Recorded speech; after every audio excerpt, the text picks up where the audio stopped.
Hey guys, I am Bill Campbell. Thank you for checking out the etfinalscore.com Friday preview show. I'm here with Travis Yoesting and Chris Parry, two people you'll be very familiar with who have extensive experience here at the Tyler paper writing for what will be a big, the Rose City rivalry. It'll be a big matchup between JT and Lee this week. First, we want to talk about a few other games going on in the East Texas area. Chris, Chapel Hill winless, 0-2 to start the year. Two tough games, two close games, and they'll be hosting Paris, a team that I think 3 years running district champions, moving up a division. Tell us a little bit about what you expect to see with Coach Sitton's club this weekend. Well, Chapel Hill really is scheduling easy opponents, aren't they? They go on the road to Lindale, then they play White House, and now they have Paris. At least it's at home. This is their first home game. I feel good about Chapel Hill's chances. As good as Paris is, I thought Chapel Hill really showed something against White House. That was a heck of a game between two teams that it was just neither team wanted to give the other an inch. Well, did you expect it to happen after what happened last year? I mean, did everybody come to the stadium thinking this is going to be as good a game as it was last year? I wasn't, because I saw a team that looked like it was a little lost when they played Lindale, and the coach admitted it. They made mistakes. They didn't have the ball. They could not get the ball defensively back from Lindale on offense. Lindale had the ball almost the entire second half. Good point. So they made some adjustments. They obviously made some really good adjustments on offense and defense, and they just came out a couple points short. But these games are great for Chapel Hill to kind of prepare themselves for the district race.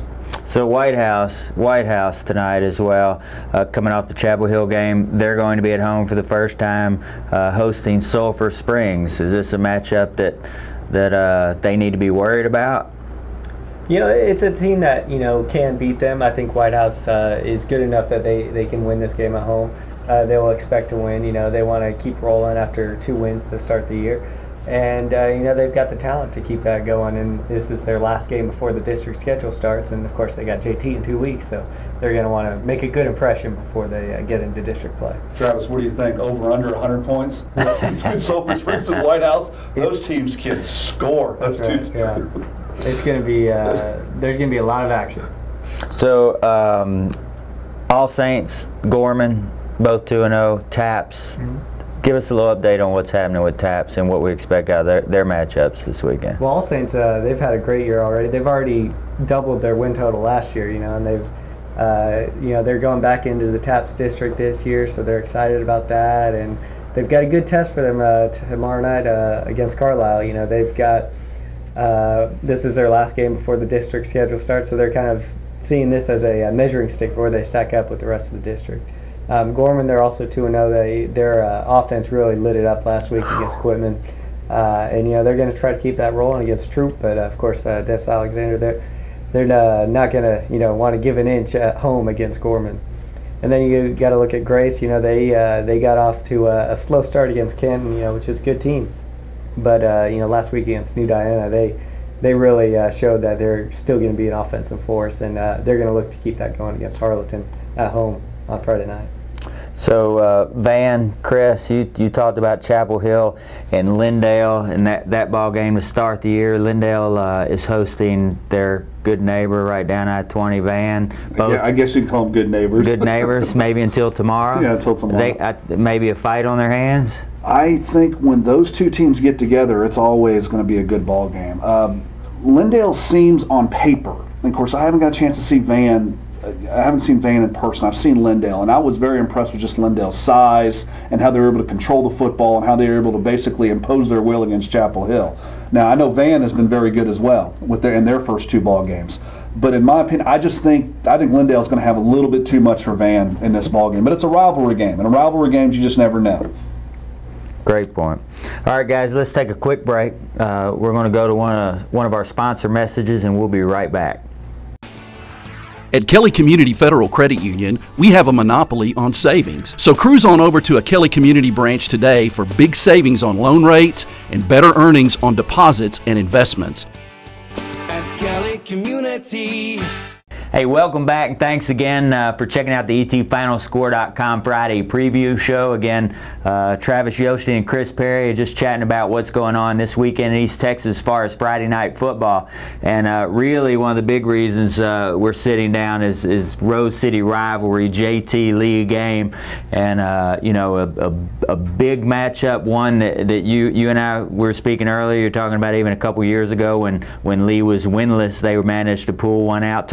Talk a little bit about the history of this matchup, Chris. It's got a very back and forth history, but it's kind of a weird situation because usually one team is dominating the other, even though they're almost even. There's 10 years where JT dominates Lee, and then there's 8 years where Lee dominates JT, and it's right now we are clearly in the JT dominates Lee facet of this rivalry. Robert E. Lee's gone 2 games; they haven't scored a point against John Tyler in two football games. So when I talked to Coach Piskey, that was the first question I posed to him. Good. I said, how do you break this scoreless streak against John Tyler? Because Coach Piskey's been the coach these 2 years that they played. And he said last year I think Lee would turn over 5 times in the first half. I mean, no one's going to score points. You turn over 5 times in the first half. The year before that, JT's defense was just immense, and Lee had one big play in the second half where they had a chance to maybe get something going, and it was called back for a penalty, and JT just didn't give him anything else. That was a really good, strong defensive effort. And of course, now we're looking at a John Tyler's team with a defense that may be even better than they were 2 years ago, Travis. So do the 2 games, Travis, leading up into this, the 2 previous years, which JT wins, is that a confidence builder for them, even though those games are so far apart, or are they strictly going off what this year's doing for them? What are they looking at going into the game? I think to an extent, maybe not the game 2 years ago because the team was so different, but definitely last year's win. You know, it's a lot of the same guys for John Tyler, and you know they're going to look at last year and think that they're going to have to do better than that. They're going to want to go out there and beat them 45-0, you know.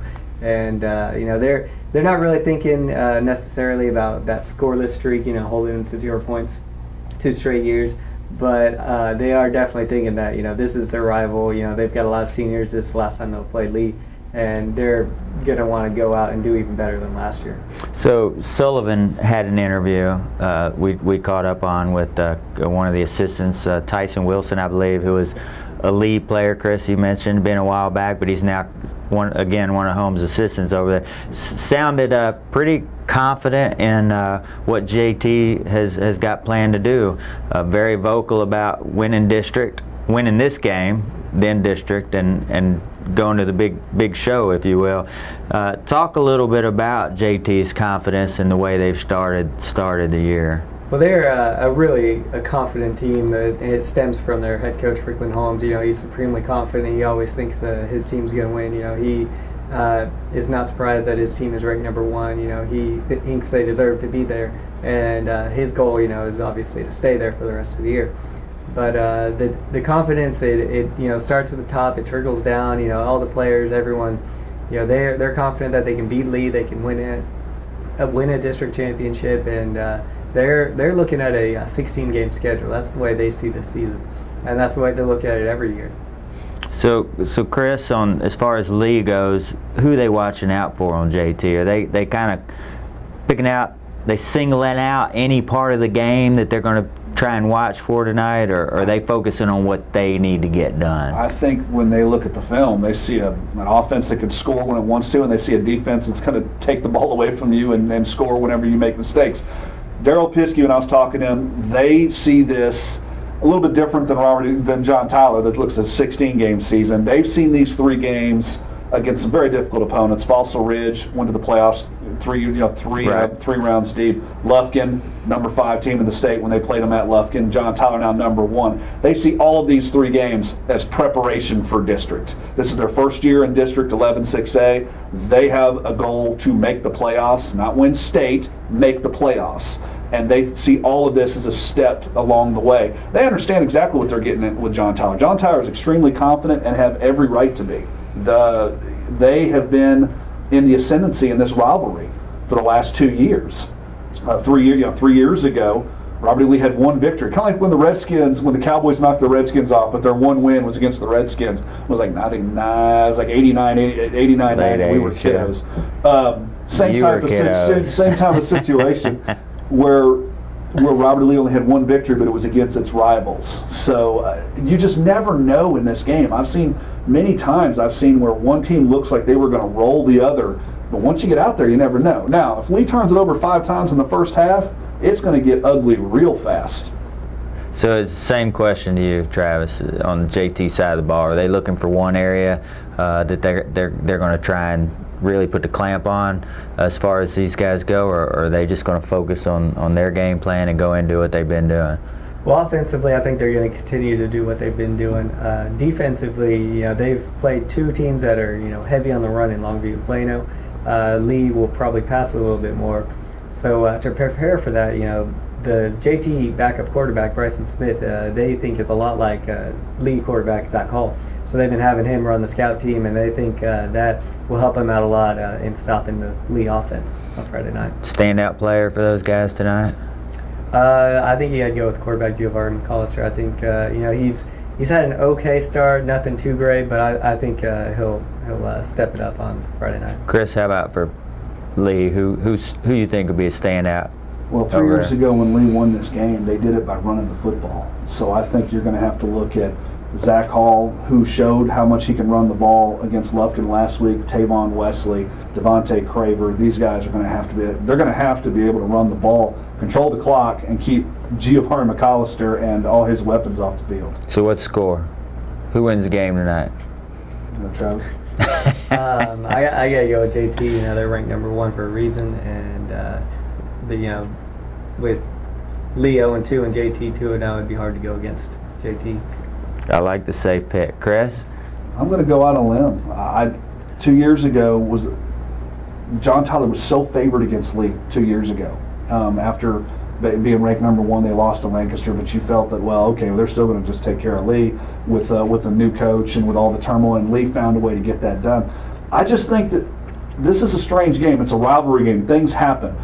I really think Lee can pull this off, but they cannot afford to shoot themselves in the foot by giving up big kickoff return touchdowns, interception return touchdowns, which is what John Tyler's been doing. They have to play almost a flawless football game, but I think they can get it done. Great point, guys. I really appreciate what you guys do and the coverage, your contributions to etfinalscore.com, as well as obviously what you do for the newspaper is outstanding. If you guys haven't had an opportunity to pick up one of the magazines, in the past, we've done this for years here at the newspaper, and this year we put a great full-color magazine. These guys worked really hard to put together the etfinalscore.com pigskin preview for 2014, and the folks over at Kelly Community Federal Credit Union have been kind enough to let us stock these in their lobby. So if you haven't had an opportunity to pick one of those up, I recommend you get by Kelly Community and check that out. So again, we appreciate you guys checking out the Friday preview show and encourage you to go by etfinalscore.com throughout the night. We'll have streaming audio and video as well as the absolute most up-to-date scoreboard in East Texas.